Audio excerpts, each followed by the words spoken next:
হে পরমদয়াল, শ্রী শ্রী ঠাকুরের এতক্ষণ যারা নামামৃত সুধা পান করলেন, তাদের মানব জীবন শ্রেষ্ঠ জীবনের একমাত্র উদ্দেশ্য ঈশ্বর প্রাপ্তি, তা যেন এই জীবনেই সফল হয়, এই কাতর প্রার্থনা। আমরা প্রত্যেকটি মানুষ নিজের ভাগ্য নির্মাতা, ভাগ্য বিধাতা নিজেই। কারণ কর্ম অনুযায়ী ফল পেতে হয়। তাই পতঞ্জল দর্শন বলছে যে কর্ম করার আগে খুব ভেবে চিন্তে কর্ম করতে হয়। কারণ কর্ম কাউকে ক্ষমা করতে জানেন না, ঈশ্বর ক্ষমা করে দেন, তিনি উদাস। সেই জন্যে ঈশ্বরকে ভয় পেও না, ঈশ্বর সবসময় ক্ষমা করেন, এটা তার চারিত্রিক বৈশিষ্ট্য। কিন্তু কর্ম কাউকে ক্ষমা করতে পারে না, এটা প্রাকৃতিক নিয়ম। সেই জন্যে কর্ম করার আগে আমাদের খুব ভালো করে বুঝে শুনে করতে হয়। ঠাকুর বললেন, কারো প্রাণে তুই দিসনে আঘাত, সে আঘাত লাগে ঠাকুর ঘরে। তাই ঈশ্বর আঘাত প্রাপ্ত হয়ে যান। আবার যদি তার বিপরীতটি হয়, আমরা কাউকে প্রেম ভক্তি ভালোবাসার প্রক্ষালনে রিলিফ দিই, তাহলে সেই রিলিফ ঈশ্বর পান। আপনারা জানেন, হযরত রসুল একবার একটি বারবনিতা সম্বন্ধে একটি ঘটনা বলেছিলেন, যে সেই বারবনিতা গোটা রাত্রি পরিশ্রম করে অর্থ ইনকাম করে ফিরছেন। ফিরতে ফিরতে অনেকটা দূরে বাড়ি তার। পথিমধ্যে এত রোদ উঠেছে যে ঘেমে যাচ্ছে। সে অবস্থায় দেখে ফাঁকা মাঠের মধ্যে একটা কাক একটা কুয়োর মধ্যে জলের দিকে তাকাচ্ছে, আর করুণ ভাবে সেই বারবনিতার দিকে তাকাচ্ছে। বারবনিতার বুঝতে অসুবিধা হলো না যে কাকটি ভীষণ তৃষ্ণার্ত। তাই তিনি কুয়ো পাড়ে এসে কাকের কাছে এসে নিজের জুতো খুললেন। জুতো খুলে, কানের জুতো, কাপড়ের জুতো, তাই একটু ছোট্ট পাথর ভরে দিল ভেতরে, যাতে সে জলে ডুবে যেতে পারে।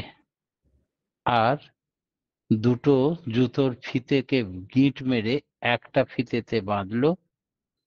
তারপরে মাথার ফিতে, কার যত রকমের দড়ি ছিল, লাস্টে নিজের ওড়নাটাকে সরু সরু করে লম্বা লম্বা করে ছিঁড়লো। তারপরে অনেক বড় দড়ি তৈরি করে সেই কুয়োতে ডুবালো। কুয়ো থেকে জল তুলে কাকের মুখের কাছে ধরলো। তৃষ্ণার্ত কাক আকুণ্ঠ পান করলেন সেই শীতল জল, আর খুব করুণা ঘন দৃষ্টিতে তাকিয়ে আছেন সেই মায়ের দিকে। মা বুঝতে পারলেন কাক আশীর্বাদ করছে। এদিকে মোহাম্মদ রসুল, তিনি ভক্তদের নিয়ে বসে আছেন। তিনি হঠাৎ বলে উঠলেন, আজকে বারবনিতার সব পাপ ধুয়ে মুছে দিলেন পরমপিতা নিজে হাতে। সারা জীবনে যা কর্ম করেছিল, একদিনে তার সৃষ্টি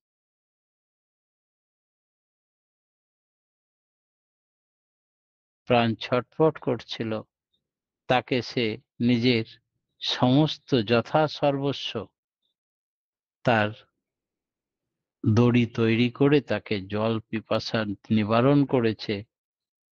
কারণ কাকেরও মালিক, তার ভেতরেও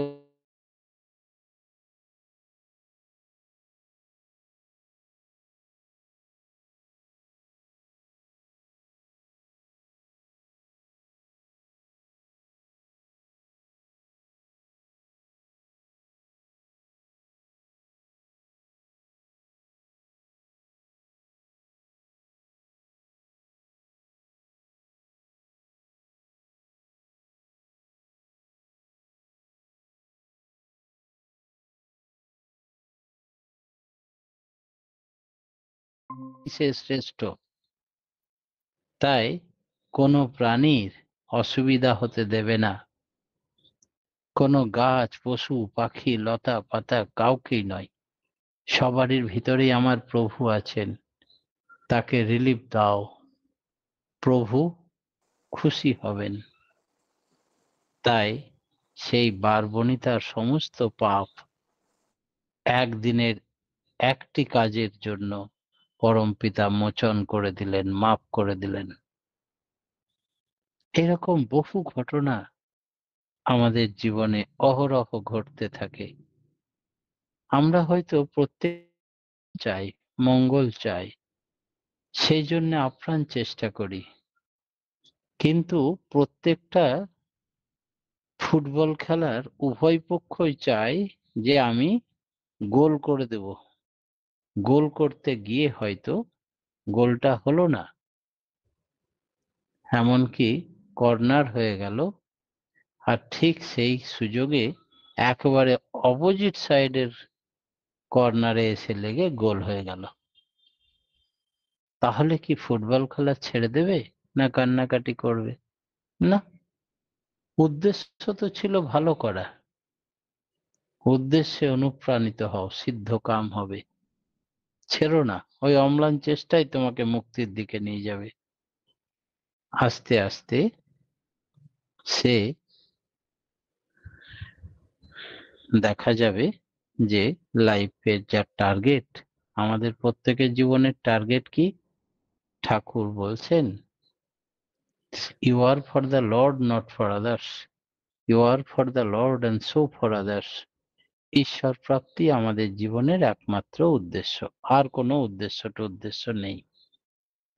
ঈশ্বর প্রাপ্তি করতে গেলে যা যা করতে হবে সেইভাবে আমাদের এগিয়ে চলতে হবে। এই সম্বন্ধে ভগবান বুদ্ধদেব কি বলছেন? বললেন, ভালো এবং খারাপ দুটোরই ফল পেতেই হবে। এই কারণে মানুষ, শ্রেষ্ঠ মানুষ দুজনেই, কেউ সংস্কারওয়ালা উচ্চ পরিবারে জন্মগ্রহণ করে ঠাকুর পরিবারের মতো, আর কেউ বা একেবারে সংস্কারবিহীন ফুটপাতে সমস্ত দুঃখ কষ্ট দৈন্য নিয়েই জন্মগ্রহণ করে। কর্মফলের অনুযায়ী তার ঠাঁই হয়। তাই ভালো করলে ভালো ফল পাওয়া যাবে, খারাপ করলে খারাপ ফল পাওয়া যাবে। আর ভগবান শ্রীকৃষ্ণ গীতায় বললেন যে তোমরা শুধু কর্ম করে যাও, ফলের অধিকারী আমি, ফলের দিকে তাকিয়ে কর্ম করতে যেও না। শেষে বিচার হবে, খাতা দেখা হবে পরীক্ষার পরে, সেই অনুযায়ী রেজাল্ট বার হবে। মানুষ যতটুকু পরিমাণ ভালো বা খারাপ কাজই করুক না কেন, সে তার ফল ততটুকু নিশ্চয়ই পাবে। তিনি অত্যন্ত সূক্ষ্ম বিচারী, এটি প্রকৃতির নিয়ম। সকল ধর্ম বা ধার্মিক সম্প্রদায়ের লোকেরা একথা মানেন এবং বিশ্বাস করেন। বুদ্ধদেব এই বিষয়ে একটি সুন্দর গল্প বলেছিলেন। অনেক দিন আগে এক দেশের এক শহরে একটা লোক বাস করত। তার নাম ছিল গণদাদু। সকলেই তাকে দাদু দাদু বলতো। আর এই গণদাদু ছিল অত্যন্ত বাজে লোক, খারাপ প্রকৃতির মানুষ, কাউরির ভালো পছন্দ করত না, তার পিছনে লাগতো, ক্ষতি করত। এমন সময় সে, এমন কোনো অপরাধ নেই যে করেনি জীবনে। একদিন সে যখন রাস্তা দিয়ে হাঁটছিল, সে সহসা লক্ষ্য করলো তার পায়ের নিচে একটা মাকড়সা, পাটা ফেললেই চাপা পড়ে মরবে। হঠাৎ তার মনে হলো, একেই তো এইটুকু জীব, আর পেটে বাচ্চা আছে, আমি যদি পাটা চাপিয়ে দিই তো এক্ষুনি মারা যাবে। তাই লাফ দিয়ে এক পায়ে মাকড়সাটাকে এড়িয়ে গেল, না হলে মারা যেত।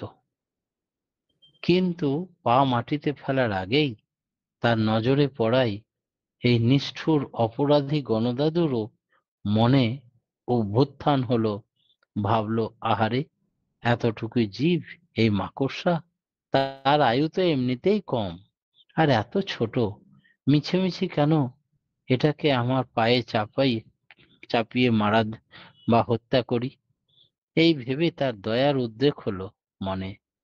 এই ভেবে সে এক পদক্ষেপ লাফিয়ে আগে চলল, পাটা ফেললো না তার শরীরের উপরে। মাকড়সাটা তো প্রাণে রক্ষা পেল। ঈশ্বর তা দেখলেন। এরপর অনেক দিন হয়ে গেল, গণদাদুও বৃদ্ধ হলো। সামান্য এই ঘটনার কথা তার আর মনেও নেই। অবশেষে একদিন তার মৃত্যু হলো। বেঁচে থাকতে যে সমস্ত মানুষের অগাধ ক্ষতি করেছে সারা জীবনে, তার অগাধ পাপ করেছিল, তার ফলস্বরূপ মৃত্যুর পর তার নরকে ঠাঁই হলো। সেখানে সে অশেষ দুঃখ যন্ত্রণা ভোগ করছিল। একদিন সে দেখল আকাশ থেকে সুতোর মতো মাকড়সার জালের একটি রূপালী সুতো নেমে এলো তার কাছে। সমুদ্রে নিমজ্জিত মানুষ অথই জলে যখন ভাসতে থাকে, তার কাছে যদি একটা নৌকা এসে যায়, তখন তার মনের অবস্থা কেমন হয়? সে একবারে অত্যন্ত আনন্দিত হয়ে খুব তাড়াতাড়ি আগ্রহের সঙ্গে সেই মাকড়সার জালের রূপালী সুতোটা সর্বশক্তি দিয়ে দুহাত দিয়ে তাড়াতাড়ি নরক থেকে পালাবার জন্য উপরের দিকে উঠতে লাগলো ধরে। সে যখন বেশ কিছুটা উপরে উঠেছে, তখন দেখছে, ও বাবা, ওই সুতোটাকে ধরে, রূপালী সুতোটাকে ধরে অনেকেই উঠছে। তার নিচের ধারে তাকিয়ে দেখছে অনেকেই, অনেক জীব এই মাকড়সার সুতো ধরে তার পিছনে পিছনে উপরে উঠে আসছে। গণদাদুর তো খুব হিংসা হলো। সে কি, এত জীব আমার সঙ্গে নরক থেকে মুক্তি পাবে? তাছাড়া এত জীব মাকড়সার সুতো ধরে যদি ঝুলে পড়ে, তো সুতোটাই হয়তো ছিঁড়ে যাবে। তাহলে আমার আর নরক থেকে উদ্ধার হওয়া হবে না। তাই গণদাদু করলো কি, চুপচাপ সুতোটা ধরে থেমে গেল, আর উঠল না। আর মাঝে মাঝে তাকিয়ে দেখে বাকিরা কতটা এসছে। একে একে অন্য জীবেরাও তার পিছনে পিছনে কাছাকাছি এসে গেল। তখন তাদের লাথি মেরে ফেলে দিতে লাগলো। এইভাবে গণদাদু পা ছুটতে লাগলো লাথি মারার জন্য। এক একটি মাকড়সার সুতো তারা যেমন ছিটকে ছিটকে নরকে আবার পড়তে লাগলো, তেমনি এই অপরাধও ঈশ্বর দেখলেন, লক্ষ্য করলেন। যে একদিন মাকড়সাকে বাঁচিয়েছিল বলে তোমাকে মাকড়সার সুতোর মতো রূপালী সুতো দিয়ে উদ্ধার করতে চেয়েছিলেন পিতা, যেই মুহূর্তে তুমি অপরে কেন উদ্ধার পাবে, সেই হিংসা ঈর্ষার কারণে তাদের লাথি মেরে ফেলে দিতে লাগলে। আর ভাবলে সুতোটার ভার কমে গেলে তবেই একটু হালকা হলে আমি একাই পৌঁছাতে পারবো। এই স্বার্থপরতা তাকে পেয়ে বসলো। সেটাও ঈশ্বর লক্ষ্য করলেন। আর ঠিক সেই সময়তেই সুতোটা ছিঁড়ে গেল। গণদাদু সহ সবাই হুড়মুড় করে নরকে পড়ে গেল। ফলে গণদাদুরও নরক থেকে আর মুক্তি পাওয়া হলো না। আর নরক যন্ত্রণা থেকে মুক্তি আর কাউরেরই হলো না। সেই নরকই ভোগ করতে হলো। এই গল্পটি থেকে ভগবান বুদ্ধদেব বোঝাতে চেয়েছেন, যেহেতু পাপিষ্ঠগণ, দাদুরও মনে একবার একটি ভালো চিন্তা এসেছিল, মাকড়সাটির প্রতি করুণা হয়েছিল, শুভ বুদ্ধির জাগরণ ঘটেছিল। অনেকে দীক্ষা নেন, সৎসঙ্গে যান, শুভ বুদ্ধির উদ্রেক হয়। কিন্তু কিছু পরেই হয়তো আবার এই দাদুর মতোই, গণদাদুর মতো দেখে আমাকে দেখে উপকৃত হচ্ছে, সঙ্গে সঙ্গে লাথি মেরে সবাইকে নরকে পাঠাতে চায়। তাই নিজেরও মুক্তি পাওয়া হলো না। তাই ঈর্ষা, স্বার্থপরতা, অশুভ বুদ্ধির উদয় হলেই সর্বনাশ। পিছনে আসা আমাকে দেখে যারা বাঁচতে চায়, সেই জীবেদের লাথি মেরে নরকে ফেলে দিতে দেওয়া অশুভ ভাবের ফলে সকলেরই নরক বাস হলো। আমাদের পরবর্তী ভাগ্য কেমন হবে সেটি নির্ভর করবে আমাদের বর্তমান শুভ এবং অশুভ ভাবনা ও কর্মের উপরে। তাই সবসময় ভালো চিন্তা করো, ভালো কর্ম করো, ভগবত চিন্তা, ভাগবত সেবা, কর্ম, সকলের সার্বিক কল্যাণ কামনায় সর্বোত্তম কর্মে লিপ্ত থাকো। সেটি এই জীবনে অনুষ্ঠিত হলে পরবর্তী জীবনে আমাদের আর দুঃখ দুর্দশা জড়জগতে ফিরে আসতে হবে না। পরম পিতার রাঙা রাতুল চরণে প্রতি প্রত্যেকের সার্বিক মঙ্গল প্রার্থনা জানিয়ে আমার ক্ষুদ্র বক্তব্য এখানেই শেষ করছি। কারণ এই শ্রাবণ মাস বড় মায়ের জন্ম মাস, আজ বিশেষ দিন বৃহস্পতিবার, সেই জন্য পরমা প্রকৃতি লক্ষ্মী স্বরূপিণী জগদ্ধাত্রী মায়ের আজকে গীতিনাট্য আলক্ষ্য পরিবেশন করবেন। তারা সকলেই প্রস্তুত আছেন। তার আগে আমরা একটা গান শুনে নেব। এই বলে আমি আমার বক্তব্য এখানে শেষ করলাম। জয় গুরু।